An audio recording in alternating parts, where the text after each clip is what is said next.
Like to call to order the regular meeting of the West Basin Engineering and Operations Committee and special meeting of the Board of Directors. Mr. General Manager, could you see if we have a quorum? Yes, Mr. Chairman. Director Pavai, Chairman Desi Alvarez, Here.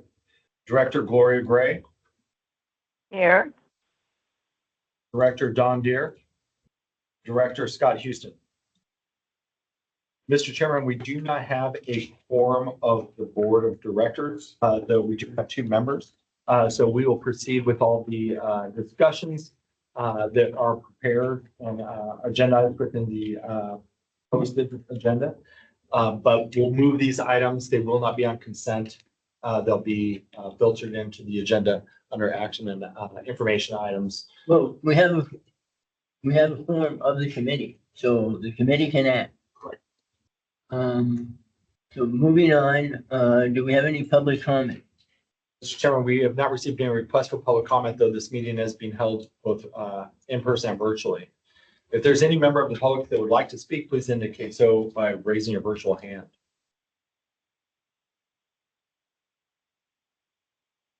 And Mr. Chairman, I think that's been reflected. Okay. Then, are there any presentations today? Staff has no presentations. So we will move on to the action calendar, and the first item is the issuing a purchase order to repair the Ed C. Little Recycling Facility solids handling building elevator. Mr. General Manager, please introduce the item. Yes, thank you very much, Mr. Chairman. This item will be presented by Jeremiah Shea, our operations analyst, and it begins on packet page 4. Thank you, EJ. Desiree, if we could please put the presentation up. I think we have some slides that'll help illustrate this item. Good morning, members of the committee and board. West Basin currently uses a rack and pinion style elevator. It's a industrial lift Pega model. It was installed adjacent to the solids handling building at ECL. Desiree, if we could please go to slide 2. Oh, thank you. This is an image showing the solids handling building at Edward C. Little. We've highlighted where the solids handling plate and frame press equipment are located on the 2nd floor. And then in the red dot there, you can see off to the west side of the building is where this industrial lift is currently installed. The elevator was installed in 2012, and it was originally manufactured by Pega, which is a specialized rack and pinion elevator company based in the Czech Republic. The Pega elevator is regularly used by facility O&M staff to transport materials and equipment between the 2 floors of the solids handling building, providing roughly 20 feet of lifting height. West Basin's contract operator, Veolia, currently holds a service contract with McDonough Elevators to provide routine maintenance and repairs to this elevator. In early 2025, the service technician during a routine preventative maintenance noted that there was issues with the elevator's drive and brake components in the circuit.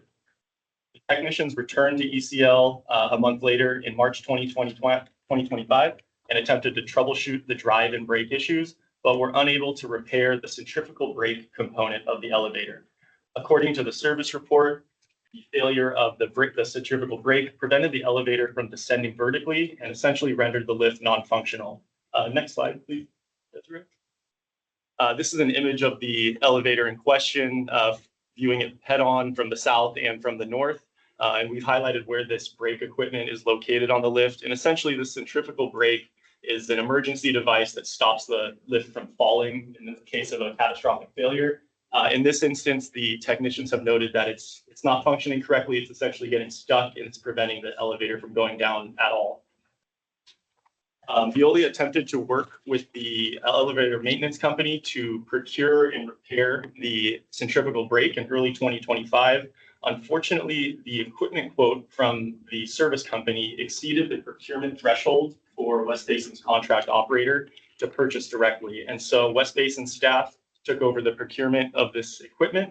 And on June 18th, 2025, our staff issued a public invitation for bid solicitation on our OpenGov bid network for the procurement and installation of a new centrifugal brake component on this elevator. The solicitation was sent out to over 3,000 vendors, matching the National Institute of Governmental Purchasing, NIGP codes, matching this project for elevator repair, maintenance, and service categories. All bidders were required to provide evidence of an active C11 contractor's license with the California Contractor State License Board, certification with the California Department of Industrial Relations as a qualified conveyance company, and also an active registration with DIR.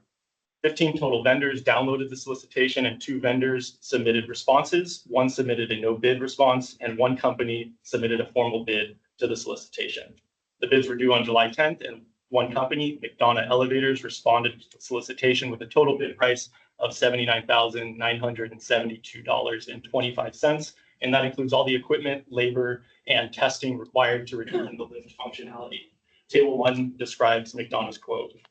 Upon reviewing the bids, West Basin staff did reach out to several other elevator technician companies and vendors to understand why they didn't bid or why companies might not have not responded.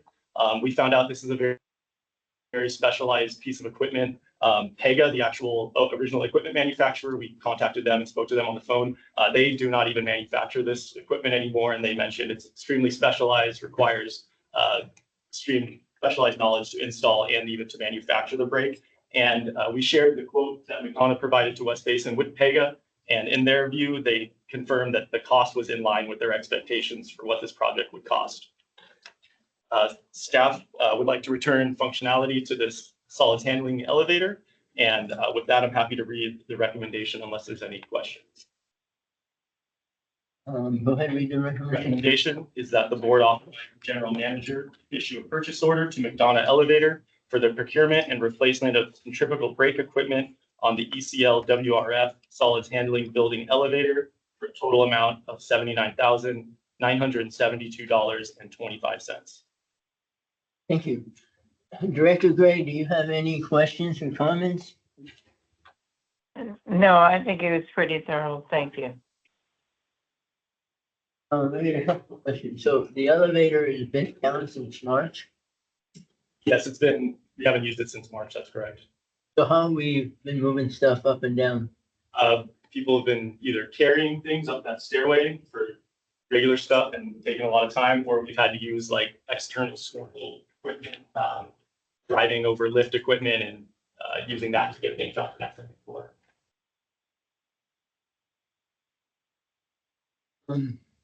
And we only had 1 bid. We did only receive 1 bid. We sent it RFP out to 2,000.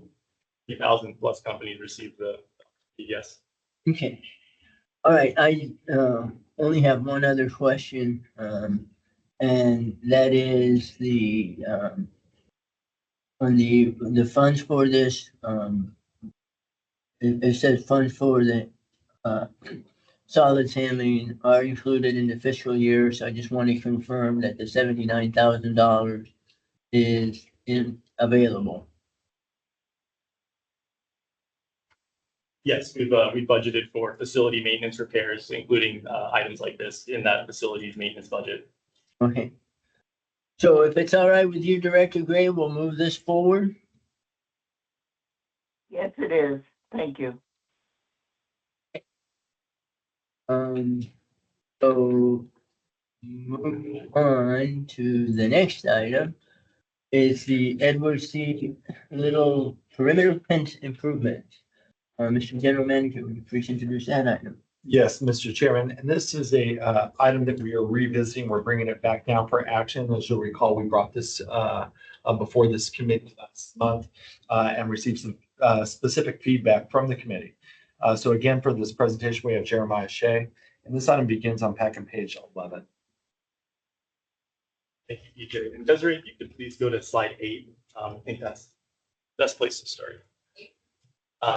Good morning again, members of the committee. I'm happy to be back.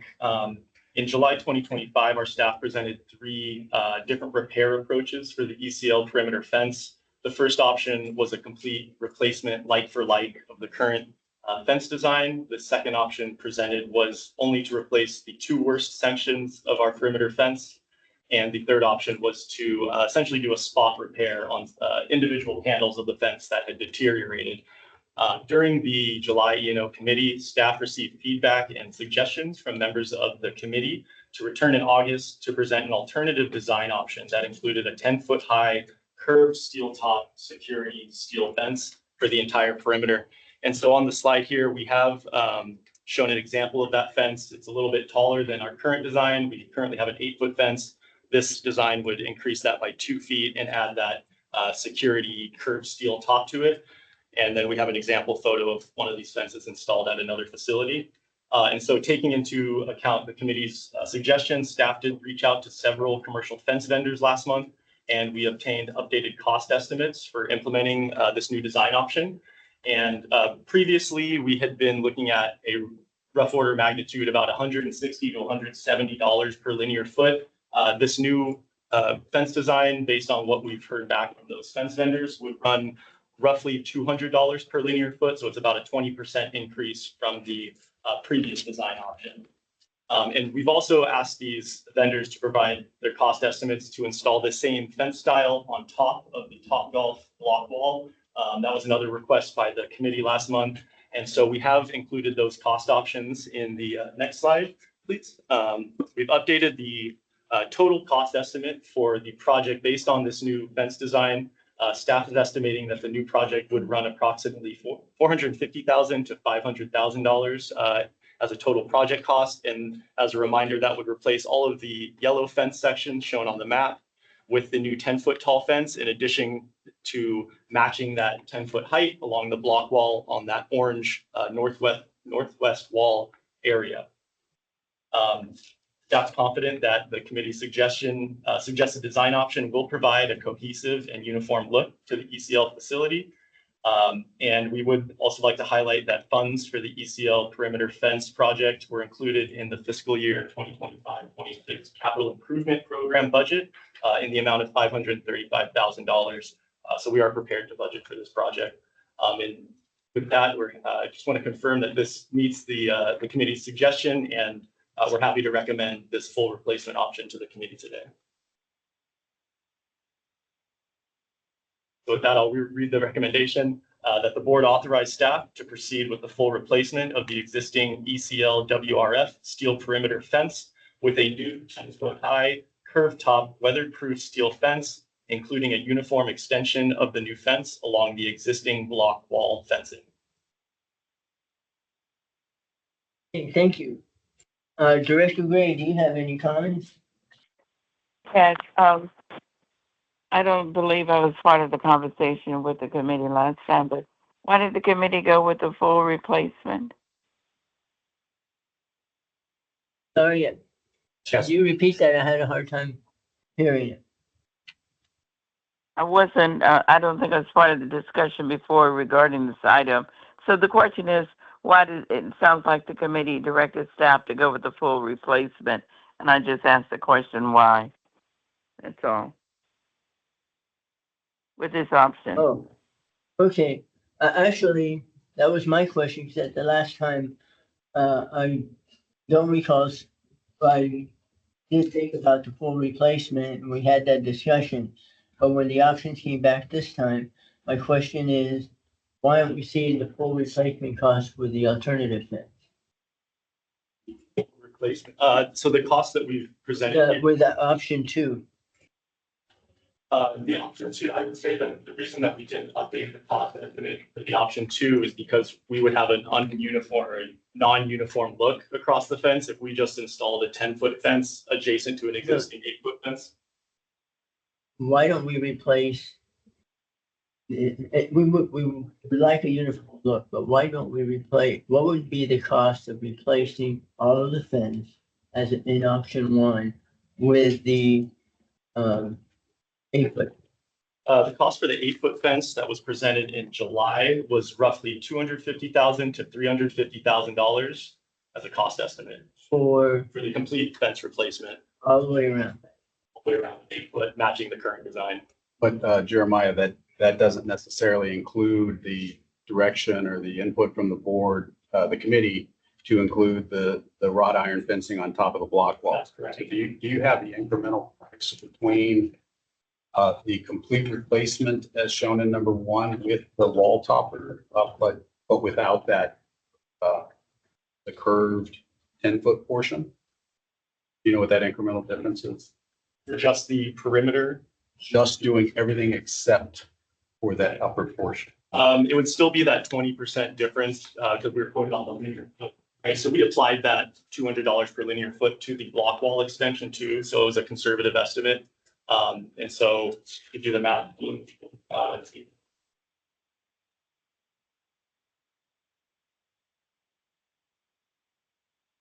Correct. While Jeremiah is looking that up, I'll apologize because I asked him to go through this item pretty quickly, given that it had been presented to the committee previously.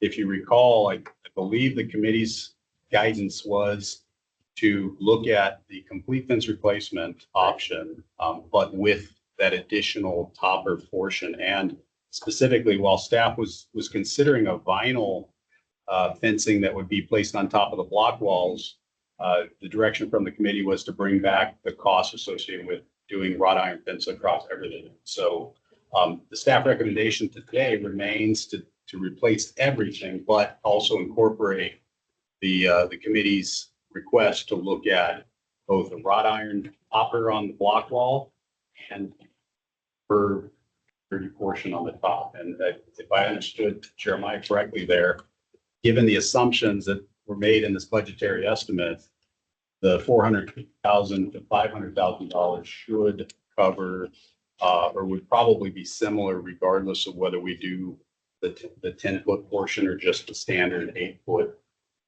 wrought iron fence across the entire facility. Thank you, Eric, for reading my mind. Because that is my question is, yes, we wanted to see, we want a uniform fence replacement so that if we're to replace fence, it all looks the same. And not do it on a patchwork basis. And then the question was, for the security fence, what would be the cost of that? So you brought that back, but what we don't have is the cost for just the 8-foot replacement, so it's all the same all the way around if we do it in total. So did you do the math? Yes, I did. Okay, so what's the difference? So the cost estimate for the 8-foot high fence all the way around, Including over the block wall? including over the block wall, yeah, I can estimate that would be roughly $250,000 to $350,000.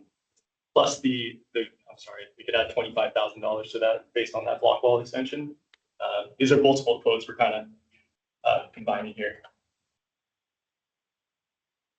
So I'll say the cost for the 8-foot tall fence all the way around, including the top block wall topper, would be $275,000 to $375,000.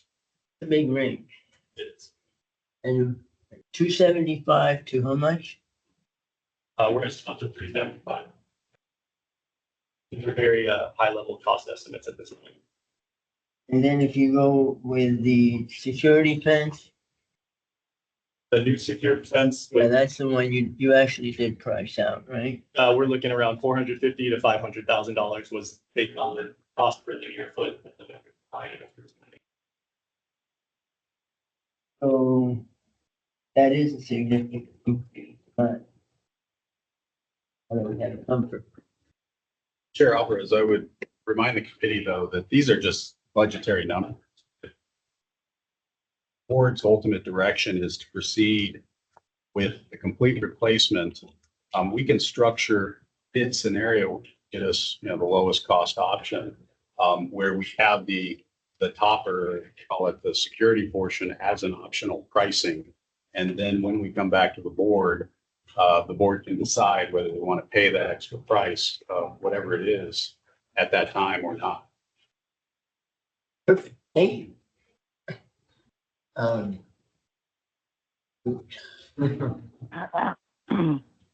Chair Alvarez, I don't think I asked the question. I don't think that was ever answered. You guys went into the numbers. I just asked the question, why did the committee decide on the complete replacement? Did anybody ever answer that question? The reason that we asked for it was that we were looking for uniformity. Okay. And then we wanted the Thank you, price Brad. and the security component. All right. Well, thank you for answering the question. That was my question. Okay. Thank you. Sorry.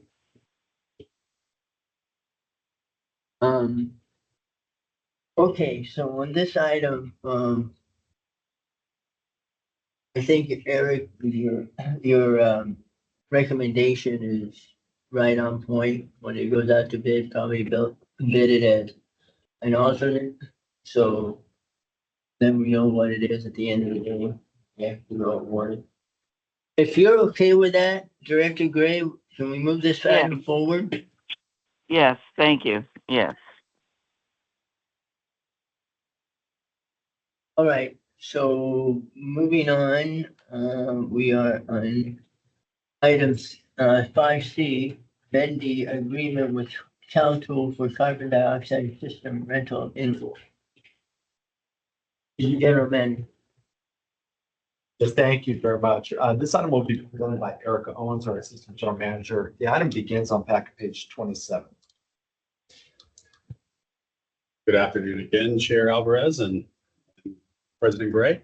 Yeah, I'm going to attempt to skim across this information fairly quickly. There's, I think, a lot of detail in the memo itself. I'm viewing this item and the next really as what I would say are housekeeping or cleanup issues. We've had some contractual issues with both of these two items, and I think they're good segues into the last item on the action calendar. But let me just first say that you'll recall under our new O&M contract in the future, starting September 1, the O&M contractor Jacobs will be responsible for holding many contracts directly with vendors associated with our operations and maintenance of our recycled water system. And so in the future, a lot of these issues that we're going to talk about under this item and the next will not be relevant or will not be issues under the new contract. And so, as I mentioned, this item is really some, in my opinion, housekeeping. We've had a contract with a company called Cal Tool for about 14 years. Initially, the contract included a rental of 2 tanks that were used at the Torrance refinery site and the JMM facility to store carbon dioxide. The original contract also included the sale of carbon dioxide, but that was at some point in that 14-year period was separated and became its own direct contract associated with the purchase of carbon dioxide. And so I think this contract came before the board annually as a renewal, at least for the equipment, for a majority of those 14 years. Well, what we found out through the conclusion of the JMM project, we've actually now removed that carbon dioxide tank. That was the only remaining tank through this contract. But the JMM project, of course, installed a permanent tank, allowing us to end this rental. And so that rental ended at the beginning of 2025. Staff were working with the company to demobilize that tank, and of course the contract expired in, I believe, January, February of 2025. And so here we are in August. Well, the company has come back to us and indicated that there was a 2-year period nearly between 2022 and 2023 where they hadn't sent us invoices, monthly invoices for that rental equipment that we were still using at that time. And so they have asked if we would reimburse them. Of course, by this time, that contract is both expired and exhausted of funds at the close of it. But the current set of services is priced at about $44,000 that they identified as just frankly dropping the ball on and failing to send us invoices. Of course, you could argue, or they might argue, that we didn't notice either. And so we are looking at the situation at an issue with both sides. It's unfortunate that we're here today, that neither of us had realized this sooner, or perhaps at that time. But these are services that we've received. They It is the close of the contract, and I would say that Cal School General has been a very good partner with West Basin over the 14 years and still continues to provide carbon dioxide for our treatment processing. Now, the board recommendation, or excuse me, the item recommendation as written in the agenda has actually changed because in the last, just in the last 24 to 48 hours, staff has continued discussions with CalTool, and they've come up with a proposed resolution to the $44,000, which of course was based on a complete, the entirety of the services that were provided previously but not paid for. And so I'm going to turn it over to Jeremiah just to recount his recent discussions with CalPool and what their offer on the table would be in order to share the issue that frankly is included in this item. So like Eric mentioned, we had been originally billed for the $44,590 that was incurred by our rental of the tank. During discussions with CalTool's team this week, we did call up their sales manager, highlighted that this was an issue that may have fallen on both CalTool's plate and West Basin, and we desired to work with them to reduce that amount, given the history with working with West Basin and their positive relationship with us. CalTool did agree to lower the amount that they are requesting to close this matter out, and they've now implied or told us that they would request only $27,000 of the original $44,590 that we owed them. So that's about 60% of the original Not cost. quite 50. So they've come to the table and suggested a lower price, which we certainly appreciate. Staff was prepared, as you see in the current recommendation, to recommend paying now because we did receive those services, and while it is clunky that we are here today, 2 years later, after the current contract has expired, trying to resolve this, as I mentioned at the beginning, we view this as been a cleanup that is unfortunate it happened. Wish it didn't happen, but staff feels that paying for the equipment that we took beneficial use of is appropriate. And I do think that CalTool's offer to discount that by 40% shows their commitment to us as a client. And I think taking responsibility for the situation that we're in. So with that, we've coordinated with legal on their opinion, so they're well versed in this situation. Either Jeremiah or myself or Joe, I'm sure, can answer any questions the committee might have. But the recommendation before you, I'll just read that entirety with the number $27,000 in place, right? That the board authorized the general manager to amend W-2-301 to add funding in the amount of $27,000 and extend the end date of the agreement to September 30th, 2025. Allow the vendor payment or payments related to tank rental fees incurred by the district from May 2022 to August 2024 during the agreement. With that, I'm happy to field any questions. Thank you. Director Gray, do you have any questions? No, thank you. Thank you. So this is basically a correction for mixed up where the district was not invoiced That's correct. and right. So legally, what's our legal position? Contractually, what was the time frame they had to invoice it? Legally, we're not, the contract right now is not a specific provision that says you submitted invoice by the X date. Responsibility. There is a maximum amount in the contract of which this exceeds. So we could make an argument that it's the maximum amount and therefore we're not obligated to pay any more beyond that. I think as Eric indicated, there's, they failed to bill us for a period of time. We also, somewhat failed to notice.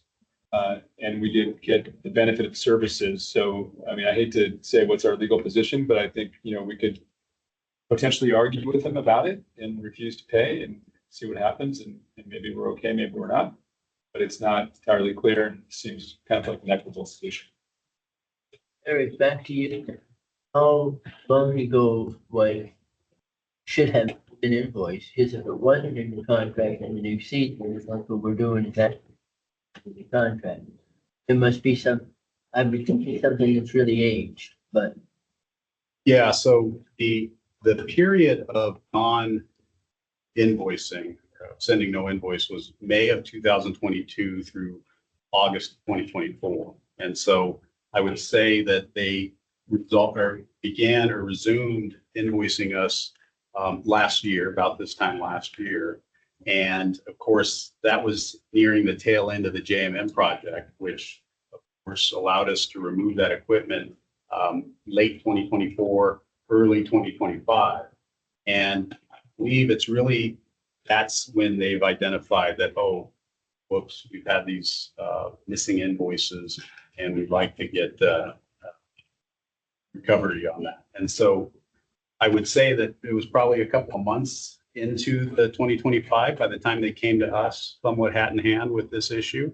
To my understanding, their demeanor so far has been very collaborative and partnership oriented. They didn't come in saying, you owe us this money, you absolutely need to pay it. They mentioned it. Jeremiah explored it with them for quite a while. And of course, we've even engaged legal prior to bringing this recommendation to the board. And again, staff is making this recommendation primarily because we don't want to send a message to our vendors that we operate in a gotcha type scenario, that if you screw up to our favor, we're going to hold that over your heads.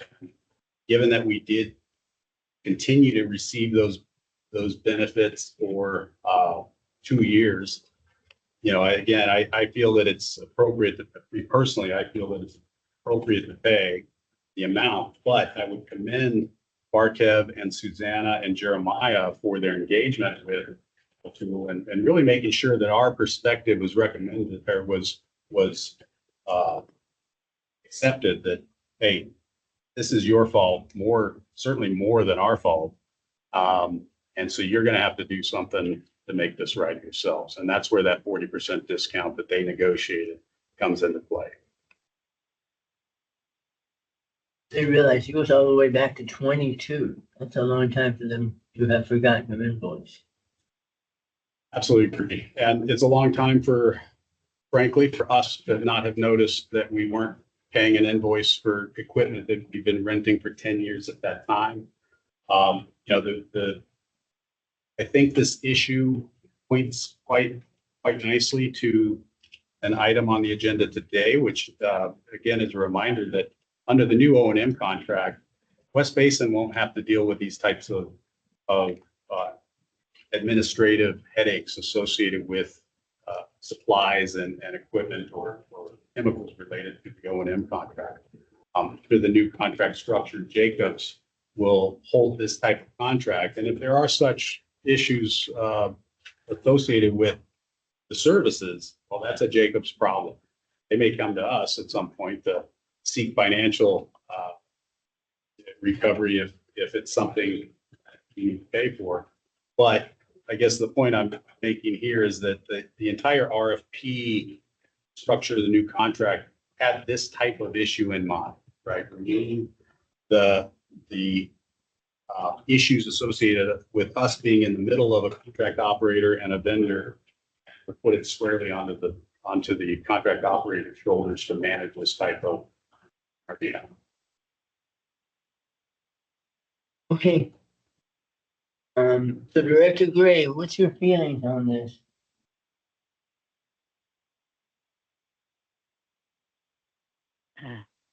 Well, I think we should move forward with it. I mean, those are my thoughts about it. All right, so the amount that is now on the table is 27,000. So maybe they get them to split it 50. Since Eric makes a very good case for responsibility on the part of both parties, the way to do that is split it down the middle. Is that the And just- recommendation? Yeah, I'm sorry. Well, the recommendation would be, as you stated, Director Ray, to move it forward. Right now, Right. it's just that have them go back to them and they can express that the board has indicated that, a 50-50 split would be the better Right. approach. And then we'll make a final Right. decision when we consider this on Monday. Right. Yes. Okay, that's what I would recommend.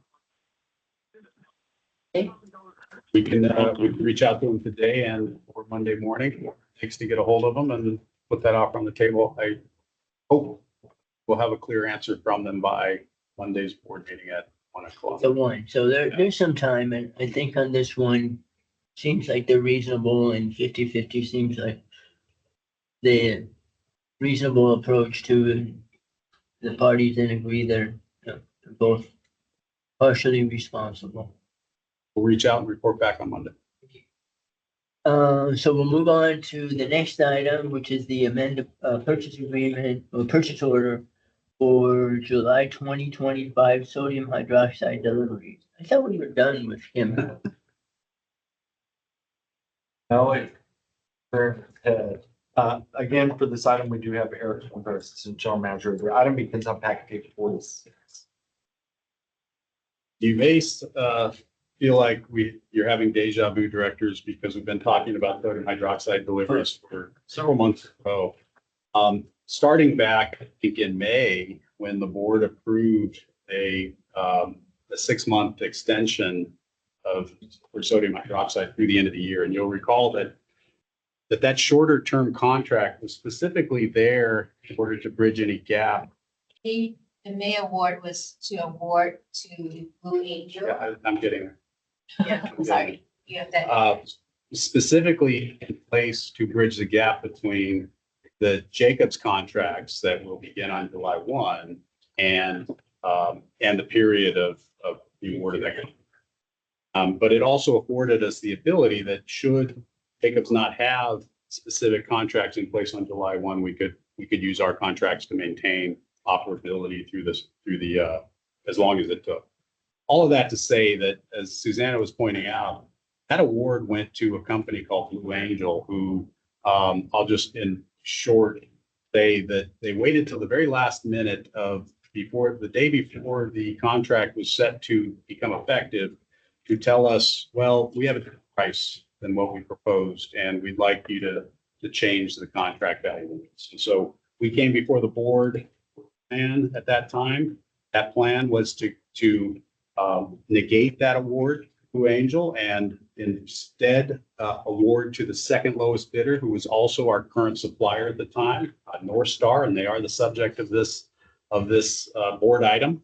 Well, to bridge the gap between July 1 start date of what Blue Angel was supposed to be providing and the August 1st award made in July, bring North Star back on in place of Blue Angel, staff implemented a purchase order in the amount of $50,000, which is the general manager's authority. And that was done in an attempt to make sure that we had continued operations throughout that month of July, where we didn't have Blue Angel on board and we didn't have North Star contract in place.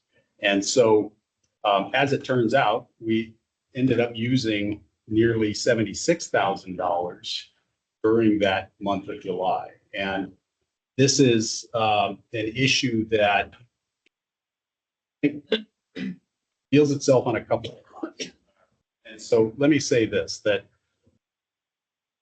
it is interesting that the vendor did not notice that they had exhausted their $50,000 purchase order amount and continued to send deliveries. But I'm glad they did, because had they stopped delivery, let's say mid-July, and we had to wait until this issue became resolved, we would have probably lost a lot of recycled water production. Now, I can see why the issue is that it took a while to come back to come to West Basin's attention, because again, we issued the PO. Our contract operator places the orders for tank fills to use this chemical during that time period. And then, of course, several weeks later, we get the invoice associated with the consumption of this chemical. And so when this issue came to our attention, we had already spent $76,000 with chemical. Again, it's interesting the vendor had continued to supply that, but it means that they did. And of course, as of August, that same vendor has a contract in place to continue supply until Jacobs takes over the responsibility for this. And so I would point to this as another example where the board's direction to put these types of contracts into the hands of the contract operator is really, I think, gonna improve and prevent this type of issue, because there will no longer be this delay of our contract operator making purchases or orders, I should say, of chemicals or anything else for that matter. And then several weeks delay until we see those invoices. They will be responsible for their vendor and we will be left out in the middle of it. But I would just close or pause. But before I do, I'd like to say and point out that this is not a case where we utilized more sodium hydroxide than normally. So I guess what I'm trying to say there is that regardless of the contract purchase order we had in place at that time, July we would have required $76,000 worth of chemical to continue operating the facilities. And so I don't want the committee to look at this as if we used more chemical than we should have, or there was some inefficiency. It's really just a matter of that purchase order was not sufficient to cover the entire month's consumption of sodium hydroxide. And unfortunately, I wish we would have recognized that earlier. But here we are today, really just asking the board to ratify that or amend purchase order amount because it is above the general manager's authority. And we're requesting that the committee, of course, recommend court authorize the general manager to amend purchase order 13988 to include additional funding in the amount of $90.84 to cover the costs incurred for sodium hydroxide deliveries received during July of 2025 for a total not to exceed purchase for amount of $76,890.84. And with that, I will take a breath and pause for questions. Thank you. Director Gray, do you have any questions? No, I don't, Director. Thank you. I have one question / comment. So with approval of this purchase order, this is the 76,000 includes the 50,000 that the general manager already authorized plus the 26. So, then we're done with chemical purchases because in 10 days, Jacobs takes over. I will say to that, Chair Alvarez, that that's dependent on the next item. But to your question, we will have under this new contract with North Star that began effective August 1st, we will still have purchases for chemicals in August that we will continue to pay for, through September. But you don't need to come back and ask for any Correct. additional authorization. pending the board's input on the next item, which should authorize several vendors to be put in place by Jacobs. Yes, that's absolutely the case. They will be prepared on September 1st to begin utilizing their own contracts for those purchases on our behalf. Thank you. So Director Gray, with that explanation, are you okay moving this forward? Yes, I am. Thank you. Yeah. We'll move this one and we will go to our next and last action item, which apparently is very critical. Is the approval of the initial vendor list for operations and maintenance services for the recycled water treatment facilities. The general manager. Yeah. Yes, Mr. Cameraman, I do want to say thank you to Eric for kind of foreshadowing this item and the importance of it in the previous items. So this item does begin on packet page 61. And again, we'll hand it off to Eric Owens, our Assistant General Manager, for the presentation. Morning again. Yeah, perhaps I oversold or hyped it up too. Yeah, this item really, I think starts back, recall Chair Alvarez through the ad hoc committee associated with the O&M RFP. Staff had brought forward and ultimately negotiated a contract with the new contractor within a fairly short amount of time. Say we had 1 month to select and 1 month to negotiate. And that contract was executed, I believe, in March of 2025 by this board. Well, in that amount of time, we've been working with Jacobs through transition period. Of course, as we've talked about in the previous items, the new contract required Jacobs to hold contracts for many of the goods and services that they are required to use as part of this contract. And in the original RFP, conceptually, there was language in there that required Jacobs to follow the district's procurement code with respect to how they purchase items on our behalf. And of course, that was done with the intention that their purchases would continue to follow the intent of our own procurement policy, which of course is for competition, fairness, value, timeliness, et cetera, that as a public agency, we're beholden to. But what we've realized is that there are some practical implications of trying to have Jacobs follow our procurement policy to the T. And as a consequence, staff has reviewed their procurement policy, feel very comfortable that it meets many of the same criteria that our policy is intended to achieve. But moreover, if you recall, when the RFPs came in, Jacobs had some very attractive pricing structures associated with their proposal. And many of those costs or those pricings were predicated on relationships or contracts that they already had in place with certain vendors. So the item today is really just trying to make sure that item gets committee and board consideration. What staff is effectively asking is that the board look at this list of vendors that Jacobs has in place ready to go on September 1st, many of which did not necessarily follow the district's procurement policy. And yet we still ask the board and the committee to accept those vendors despite them deviating from the contract requirement that they follow our policy, because in many cases, again, they have all the intent of the district policy, but they also have in many cases better pricing than we have received ourselves through competitive solicitations.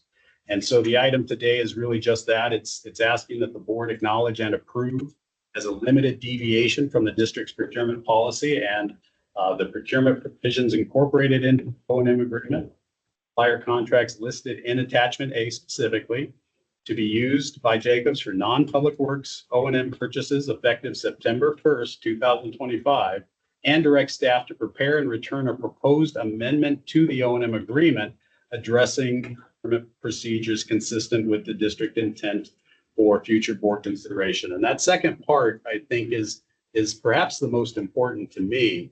As I've stated previously to the ad hoc committee, our intention is every time we find a challenge or an issue or something that just doesn't make sense in the real world with this contract, we intend to bring that back to the board and have you all consider amending it to make it right for application. And so in this case, this is probably the first of maybe a few to come over the next 5 years of the contract period, but it is an area that we want to improve and we want to address the specific language that is currently in Jacobs' contract for how they can make procurements. And we want to bring that back to the board in a later month and ask you all to give that consideration and approval.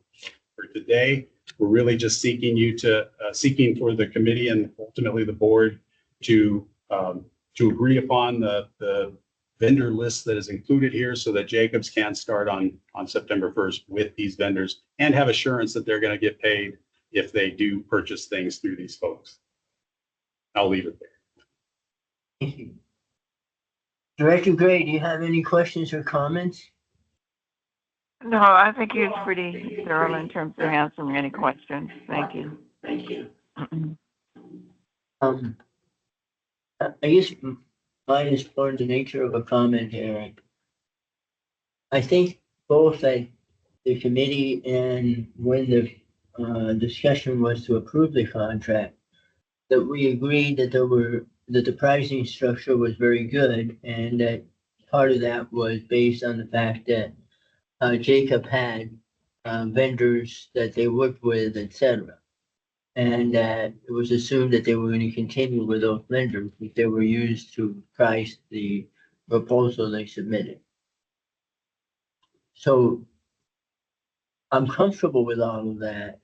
And then I would just question why we have to do this now as opposed to, but the other thing that's within the new Jacobs agreement is that every year we really revisit the agreement to make sure that it's performing the way it is, and if there's going to be changes in funding levels that they get discussed, etc. And why can't this be deferred till, if there's anything that needs to be approved till the next cycle, which is a year away? Since the contract was just awarded 4 months ago.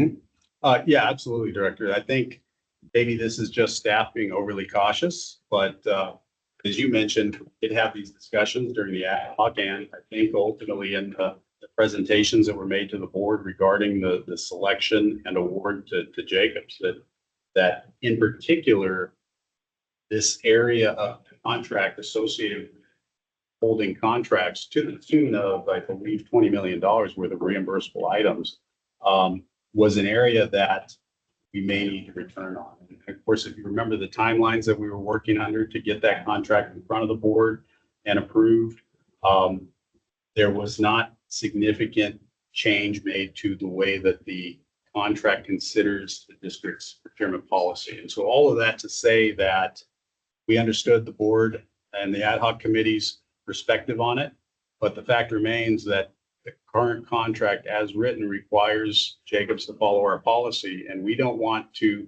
get in a position where staff is making judgment calls on what we will or won't allow them to follow in that contract. And so we're here today, perhaps in an overabundance of caution, to make sure that this isn't something that might be perceived as flying under the radar, that we are putting it in the daylight, that now is the time to consider these contracts not having necessarily followed the district's procurement policy, but agreed upon nonetheless. And this gives us that opportunity to do it now. And so again, I will take responsibility for whether this item needed to come before or not, but I do feel like it's an appropriate discussion for us to have, and probably not the last one.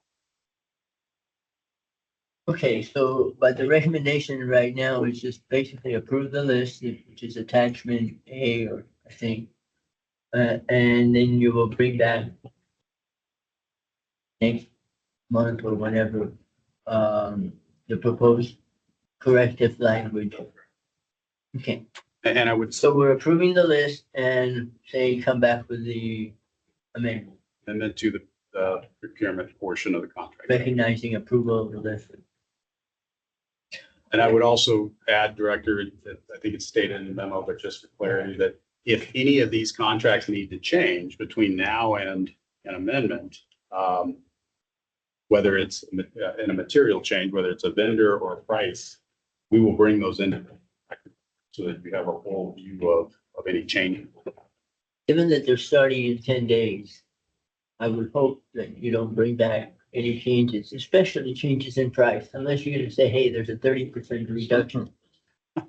In which case, I doubt they'll bring it back. Well, I think Jacobs is on the line. We can ask them if that's something they might do, a 30% reduction.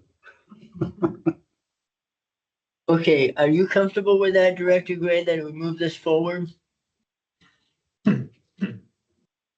Yes, I am. Yes, Director. Right, so we'll move that forward. And now then we're on to the information calendar. Yes, Mr. Chairman. As we would normally do, we have a team effort here for item 6A. We have Arkin Surley, our executive manager of engineering operations, as well as Uzi Daniel, the manager of operations. Typically, our committees, they seem well orchestrated and the team is well put together. Unfortunately, this morning I drove up from San Diego, and so I'm going to ask the team to begin with an issue in relation to our solids handling project as part of the information item. So we can begin with that, so that way we can utilize our time. We have about 33 more minutes until we're going to lose the committee here. So thank you for that. I was gonna say, we do have a hard deadline, ending the committee meeting in half an hour, so as you go through the presentation, keep that in mind. But go ahead and start with the item that needs to be moved up in the information calendar. This seems to be a priority item. It is, Director, and we don't have necessarily a formal presentation today, but we do want to have this discussion because ultimately what staff is asking is for the board on Monday to consider an item that is occurring in real time and hasn't had the advantage of coming before a committee. And so even today's discussion is not agendized as part of our monthly report, but we want to give you a little background and have you ask any questions you might have today. A board item that's going to come before the board on Monday. And so that item is specific to some tanks that we pre-procured last year as part of the solids handling project. Of course, we onboarded Kiewit about 2 months ago.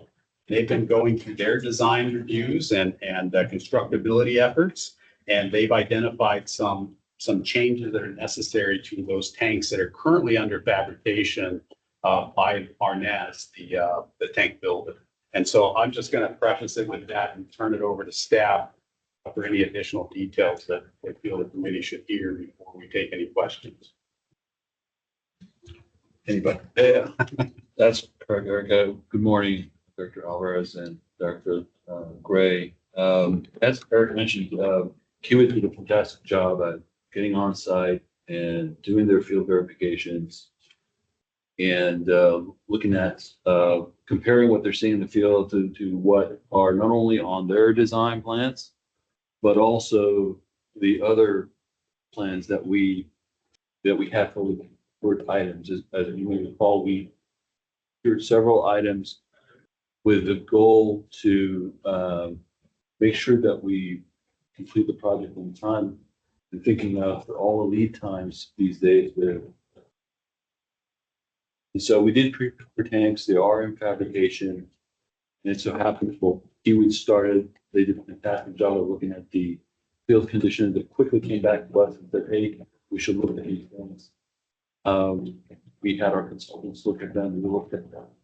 The last couple of weeks, we've been trying to kind of verify the points that Kiewit have made, and we have verified them. We confirmed them, and we asked the tank manufacturer to hold the application and incorporate these changes to them and give us a price.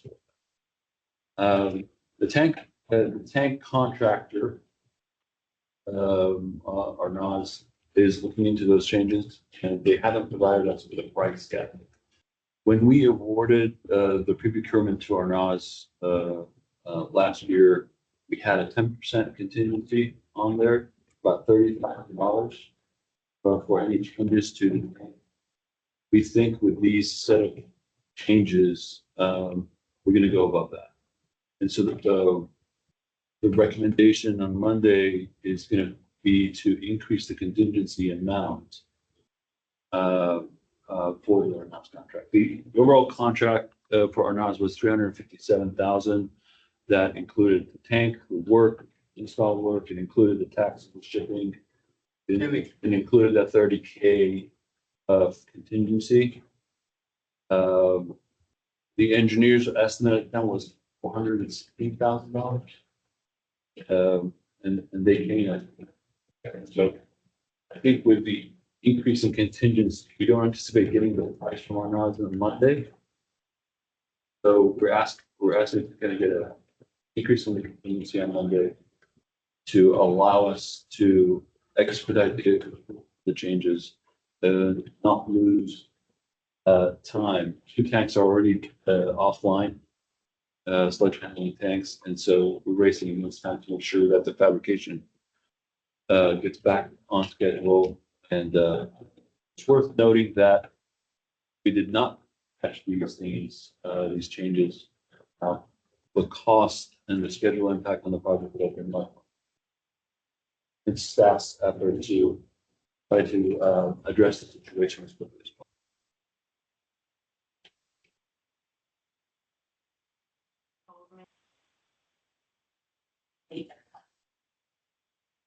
Put up meeting changes. So we're trying to, yeah.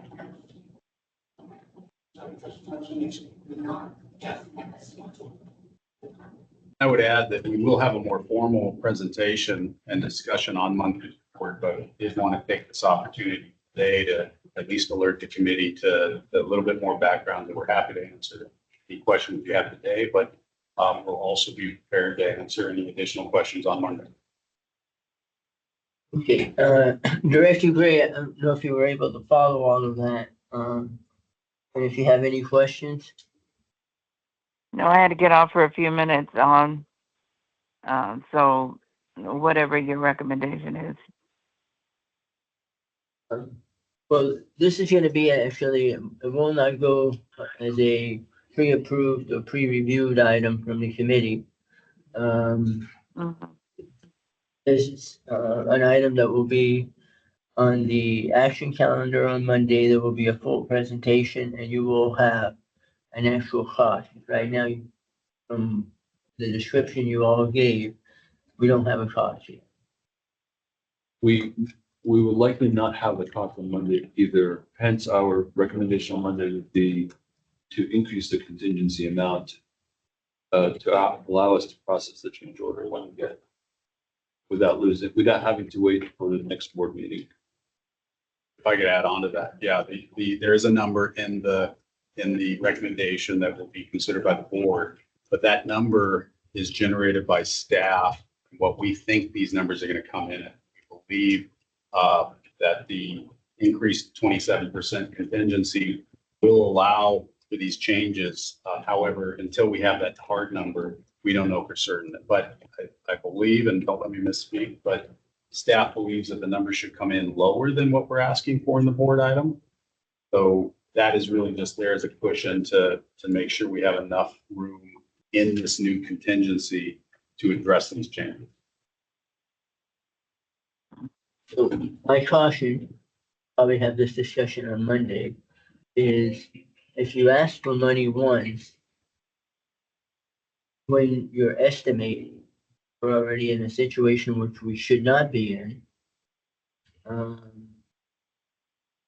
It doesn't look very good to then have to back again on the exact same item. And then the next item, or the next point that probably get discussed on Monday is ultimately, where's it fall? Answer that today in short, you're still reviewing.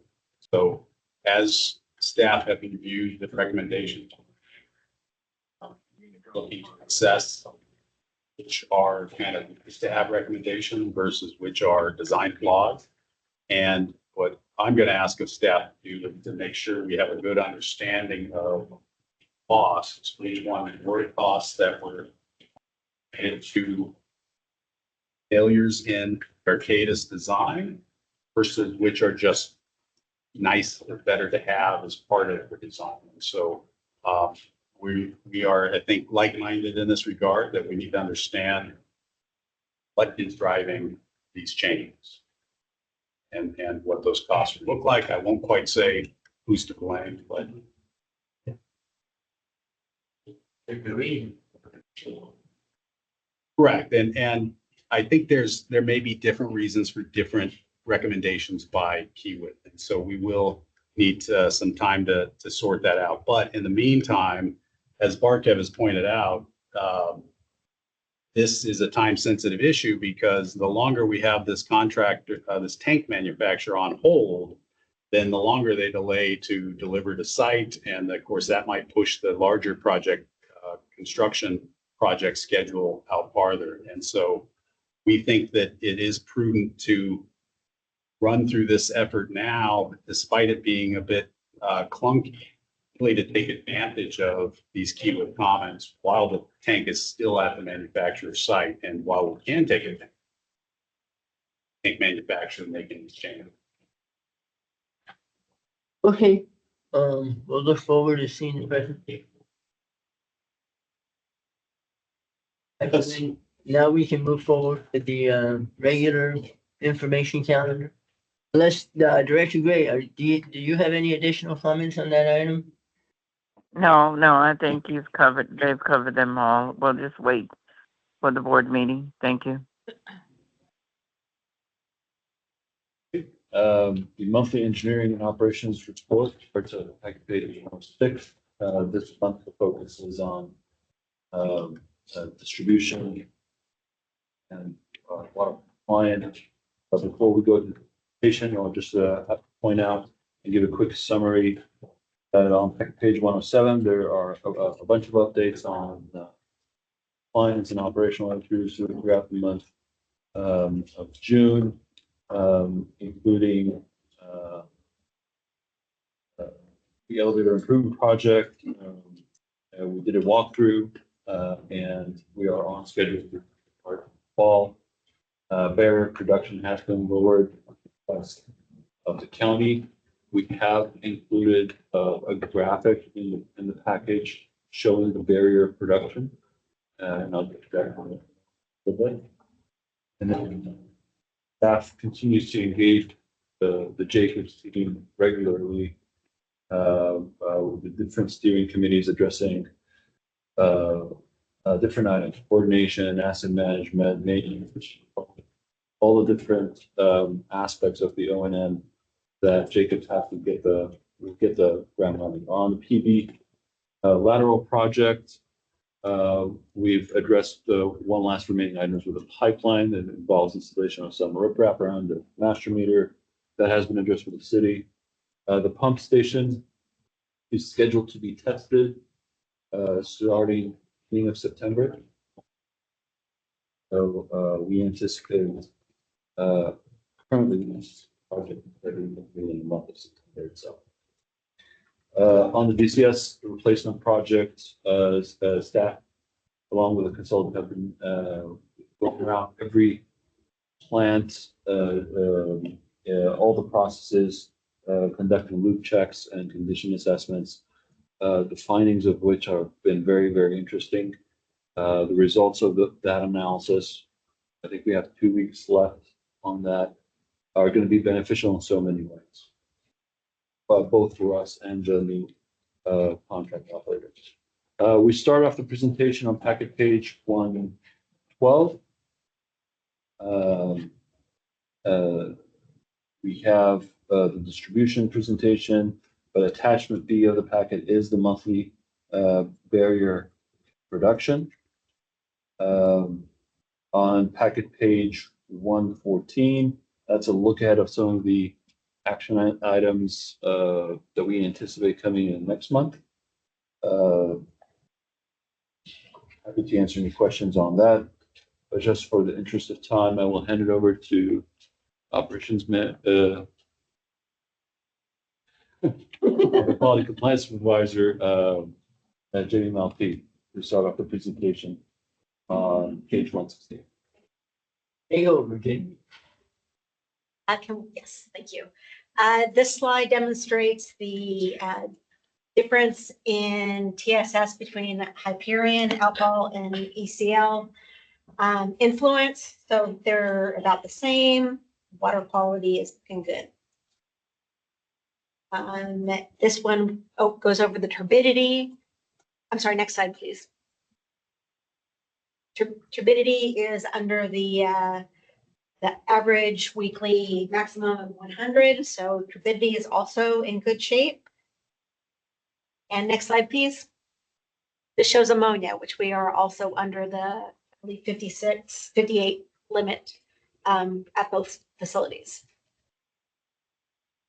Next slide, please. This is a list of environmental compliance activities for the second quarter.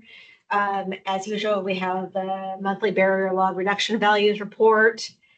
We have the quarter 1 2025 reports and the annual volumetric reports. We also completed CCRs and triennial public health goals for the cities of Inglewood and Manhattan Beach as part of our Purveyor program. We completed our industrial discharge semi-annual self-monitoring reports, as well as our annual surcharge, which will dictate what we pay throughout the year, this coming fiscal year. And we also completed our annual stormwater. I have a question for Yes, you sir. there before you move on from that page. We just do the CCR for Manhattan Beach and Inglewood. We don't do it for El Segundo, Lomita, or any of the investment owners. We reach out to them and ask them if they would like to participate in the Purveyor program. So far, it's only Inglewood and Manhattan Beach. Yes. We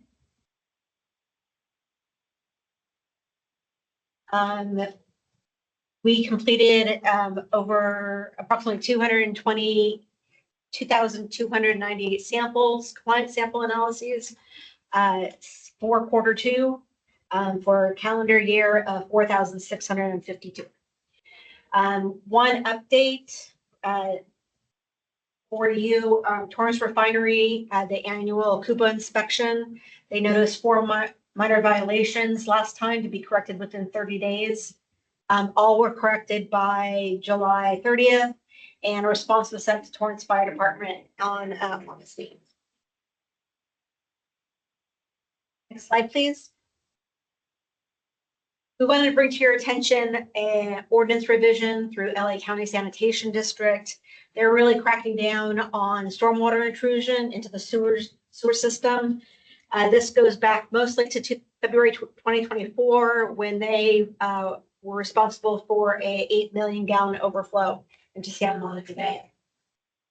Their ordinance revision focuses on 4 main points: the elimination of the 400 square foot exemption, enforcement of rain sweep requirements, evaluation of permitted sites, specifically looking at grading, diversion, and enhancing source control measures, and the prohibition of on-site storage and impounding, and discharge of stormwater after 24 hours into the sewer system. The 2 facilities that fall under this ordinance revision are Carson and ECL, since we are a holder of wastewater discharge permits with them, industrial wastewater discharge permits with them. Next slide. But in please. our case, it's an industrial waste. We're not sending any stormwater. We are, We are. yes. Very minimal amount. For example, when in spill containment, we have a drain that would automatically discharge to the sump, to the waste discharge sump, and then that would flow into. So it's a small area. There are small areas around the facility, yes. We also have an industrial general permit that handles most of our stormwater. So these are just small areas within the So on facility. these small areas, are they making you segregate them out so that you have the rain gauge and you get the first 1/10 of an inch, and then you're able to shut off and make sure that there is no stormwater going into the system? It will, yes. They are making you do that. Yes, there's different options. We don't have to have a rain gauge. There's also, we can put on canopies. We can also cover drains and then discharge the water after 24 hours of the rain event. So there's many options that we're investigating. Is all of that detailed in our stormwater? No, this is separate from our stormwater pollution prevention plan, but this will be coming up, and these will be changes to our stormwater pollution prevention plan. This is your discharge to LA County Sand District. And just as an additive. So right now, we just have a direct connection and there is no no control on it, like they traditionally would have on stormwater version, sanitary. Because these are small areas, because our discharge is minimal, these are seen as more of a nuisance discharge than an issue. But now that they're looking at, countywide, looking at the stormwater intrusion, we fall under this. I'll add to that, we've created a strike force because this rule, it's 400 square feet. They want you to cover it, as Jamie said, maybe put canopies. We've also engaged through the industrial council to ask them to reconcile any contradiction with regional water quality control board requirements. So we have a strike force. We're gonna be bringing recommendations and updates to the board. If you don't want to put the canopy up and divert all the stormwater so it doesn't go through that, you have to do the other. You go look at the facility that's not even 200 square feet in Manhattan Beach. And That's exempt from this. Huh? That's exempt from this. We don't have to worry No, about but it. it's the same thing. Yes. The whole thing is if there's a rainfall event, for a very small area, they have to shut it down. It's also, Not Yep. even- Probably 150 square feet. yeah, this ordinance kind of contradicts what the Regional Water Quality Control Board has been saying, that they would like the first flush of rain. So this is, it's compliance. Next slide, please. This slide outlines the timeline for compliance. We received the notice of the ordinance revisions in March 2025. West Basin was required to submit an attestation confirming that we understand the ordinance changes. On July 2nd, we had a routine annual inspection from Orange County, or excuse me, LA County Sanitation District at Carson. They followed up with a second inspection to specifically go over our stormwater management. And then we received on August 4th, a draft of the permit amendment that they will be adding, the language to the permit that they will be adding. We still haven't received the final draft, but when we do, we'll have 30 days to respond with a stormwater management plan as well as a timeline of compliance. Right now, the focus has all been on Carson, our Carson facility. They will be doing the same at ECL in the future, so that will be decided. LA County Sanitation District hopes that by September 1st, 2026, all their permitted facilities will be in compliance with this ordinance revision. Next slide, please. Salt nutrient management plan is required by the State Water Resources Control Board. This is part of the regional basins plan. This will include anti-degradation report for basins to assess cumulative capacity of the groundwater basins to accept recycled water. WRD is the lead stakeholder of this group. The Regional Water Quality Control Board issued a letter in 2024 mandating review and updated documents by 2025. WRD is heading up a revision in coordination with regulations and stakeholders. We preemptively budgeted for this for $100,000. A draft agreement in this fiscal year. This fiscal year. A draft agreement will be reviewed at the next meeting. Slide, please. Wanted to bring to your attention one of the RFPs that will be going out soon. This is for the West Coast Basin Barrier Project. We are required to sample 11 monitoring wells in the 5 cities. We will be issuing a RFP to sample these wells. There are a lot of challenges with them, specifically public right of way as well as traffic control. Some exceedances will require monthly sampling versus quarterly sampling. We have to purge the water from these wells and we need to discharge it somewhere, not into the storm drain system. So we have to track it back to ECL. And then sometimes there's resamples. If there's an occasional error at the lab, we'll need to resample, and that costs a whole another round, cost for a whole another round. So we'll be soliciting proposals in September 2025. At the beginning, hopefully we'll make the contractor selection in late September 2025, and we'll be coming to the board in October 2025. And that is my portion of the presentation. I now pass it over to Casey Daniel. Boozy, you have 7 minutes. Some of this stuff you can move through. Absolutely. There's a lot of good features, which I love. Thank you. Good morning, directors. If you want to proceed, then it's page 125. It's again, just your dashboard of all the work that's getting done out there. Finishing up one fiscal year, moving into the next one. Move to the next slide. I'll show you 2 slides that just really deal with the big leak we had that was actually handled very, very well. This was also identified as part of We're Getting Great, where we do a lot of our maintenance. When you do some of that ground turning, just like in drinking water, you will discover corroded lines, discover leaks maybe early, which is great, avoid sinkholes. And in this case, we had to shut the barrier down, a coordinated effort. Next slide, you can see a lot of that, how deep some of these lines go. We're dealing with some of our main lines of recycled water. Repair was done, and costs coming in tentatively right now, slightly under $30,000. You need to proceed please to the next, my time zone. Customer projects. We have just this one right here. We list station 23, so that the public and board is aware. We do work very regularly with MWD and our customers to be that liaison. We are the string between the 2 hands, so to say.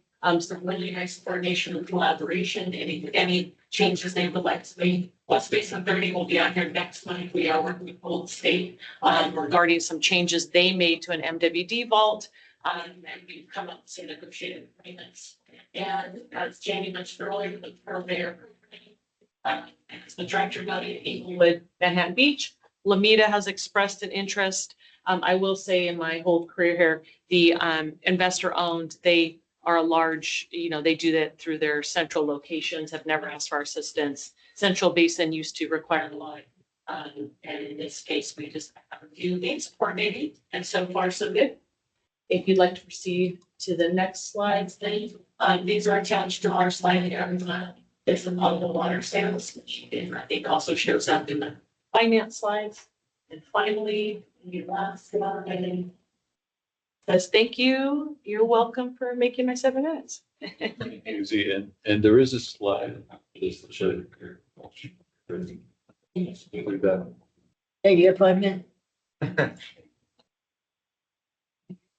Yeah, so as the graph showed, the most part is calendar year. Now we have been choose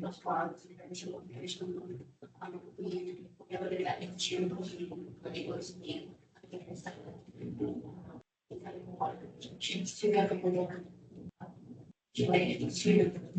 very important. I make that is slightly to show here 380 and underneath to the area. So to show that we just completed an internal where county just completed their accommodating work done. We have on their objective. Is from there, which is part of getting out the downtown.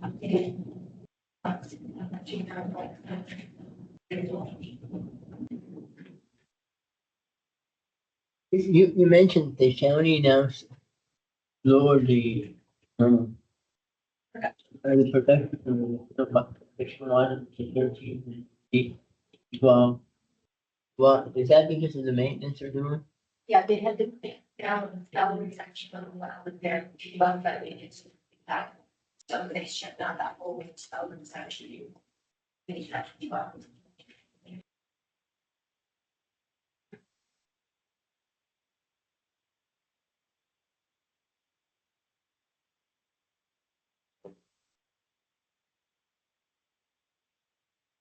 Okay, so we're done. All right, Director Gray, do you have any comments for the good of the order? Well, thank you. It was kind of garbled, but thank you for asking. I couldn't really hear most of the report. All right, I don't have any additional comments, so with that, we're adjourned. Thank you very much, everyone.